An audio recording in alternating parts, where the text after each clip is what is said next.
We're continuing our look at the fall sports scene, this time with the Bison men and women's cross-country programs, and we're joined by second-year head coach Brian Whitlock. Coach, thanks for taking time out here today to come talk with us here on the Bison Sports Network. Year two, how excited are you for this coming year? Really excited. We had a really good recruiting class. We've had a few practices, and everybody had a really good summer of training and came in pretty good shape. So we ought to be significantly better on both sides this year compared to last year. So I'm really excited about this season. Coach, our Bison men picked fourth in the preseason poll. Our women picked second. Obviously, we've had some talented teams around the cross-country programs in recent years, and I'm sure that's plenty of motivation for them to keep working hard. Sure. I expect to finish a little better than fourth, and so do the guys. So I'm excited about that.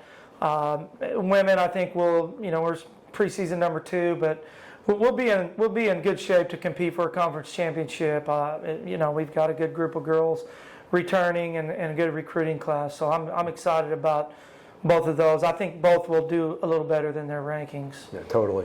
Let's start with the men.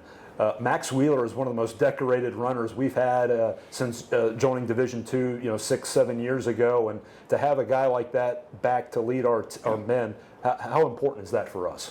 It's really important. It's always good to have a low stick in cross country, a good front runner, and Max gives us that. I think he was topped all region last year, so I'm expecting him at the regional meet this year to hopefully be in the top 12 is our goal this year that we've set for him. So it's good to have a guy with that kind of experience that's that good. So he's going to have a good season.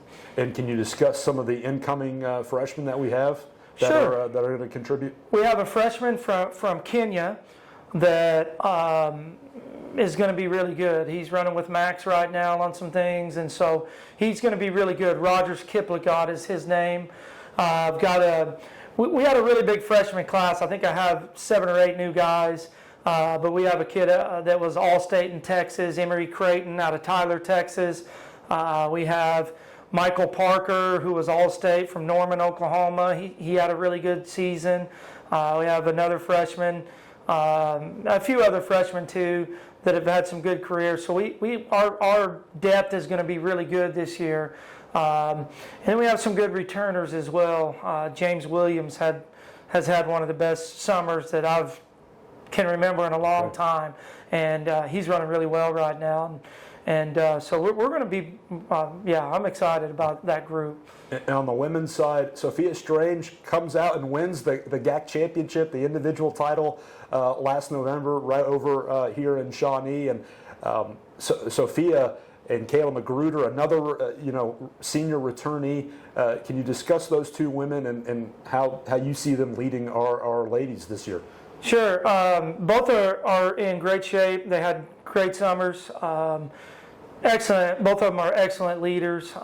So again, it's good having some low sticks. Sophia was all region last year and just missed nationals, and so I think she'll be in the top 12. That's kind of her and Max's goal, is to be in the top 12.